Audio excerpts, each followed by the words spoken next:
You were the smart kid. So what went wrong? Why so many high-achieving kids grow up feeling lost? You did everything right. You studied hard. You followed the rules. You met expectations.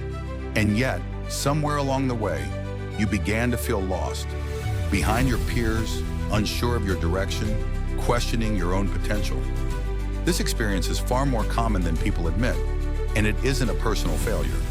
According to modern psychology and writers like Mark Manson, it is often the result of how success and identity were formed in childhood, not a lack of ability. 1. The problem isn't failure, it's disorientation. Most people who feel this way aren't actually failing. They have jobs, they function, they survive.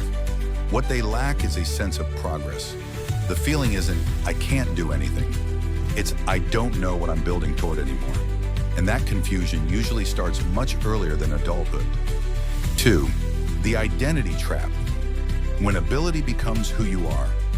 Between the ages of roughly 5 and 8, children begin to develop what psychologists call trait thinking, the belief that certain qualities define who they are.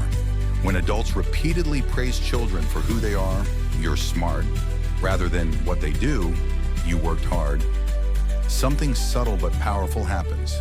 The child learns, intelligence is an identity, not a skill, not a process. This creates a static self-image. Why this becomes dangerous?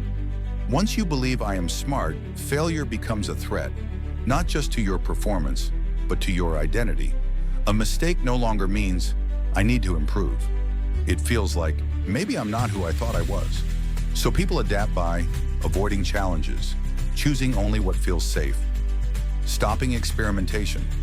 Growth doesn't stop because of laziness. It stops because risk feels too expensive. 3. What you never had to learn. Early success often hides a deeper cost. The skills you were never forced to develop. People who struggle early in life are pushed to learn how to persist through frustration, regulate emotions, recover from repeated failure, ask for help, work with others. These are not soft skills. They are survival skills in adulthood.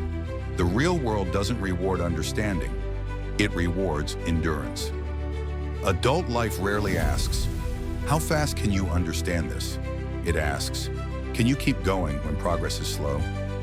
Can you handle rejection without quitting? Can you work with people you don't like? Can you stay disciplined when motivation disappears? Intelligence explains how fast you learn. Discipline and emotional resilience determine how far you go. 4. When logic replaces emotional growth. Many high-achieving children grow up relying almost entirely on logic. Logic works well in school. It works less well in relationships, uncertainty, and emotional pain. As adults, this often shows up as difficulty connecting deeply with others, a tendency to sound right instead of being understood, trouble sitting with uncomfortable emotions instead of processing feelings. They analyze them. Instead of vulnerability, they choose explanation. But emotions are not problems to be solved. They are experiences to be felt. Avoiding that truth doesn't make someone strong. It keeps them stuck. 5. The social lie about success. At this point, many people turn their frustration inward. They assume, if I were really capable, I'd be further ahead. But this belief ignores a powerful force, society's narrow definition of success. Success is often framed as money, status, titles, visibility. Anyone who deviates from this path is labeled behind, even if they are stable, thoughtful content. Quietly growing, feeling behind does not mean you failed. Often it means the identity and goals you were given no longer fit. 6. Growing up means letting the old identity die. The way forward is not about becoming better at your old identity. It's about outgrowing it. 1. Let go of the need to be right. Say, I don't know more often. Allow yourself to be incompetent without shame. Learning begins where ego ends. 2. Become a beginner on purpose. Do things you're bad at. Sports, art, new skills, new environments. Not to excel, but to practice failing safely. 3. Listen more than you speak. Assume everyone knows something you don't.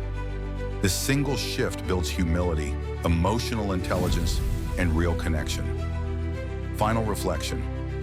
Being capable early in life is a head start, but when ability hardens into identity, it becomes a constraint. Adulthood doesn't reward potential, it rewards growth. And growth requires IQ, EQ, self-discipline, emotional resilience, the courage to fail without losing your sense of self. This isn't about fixing a broken past. It's about finally giving yourself permission to become someone new.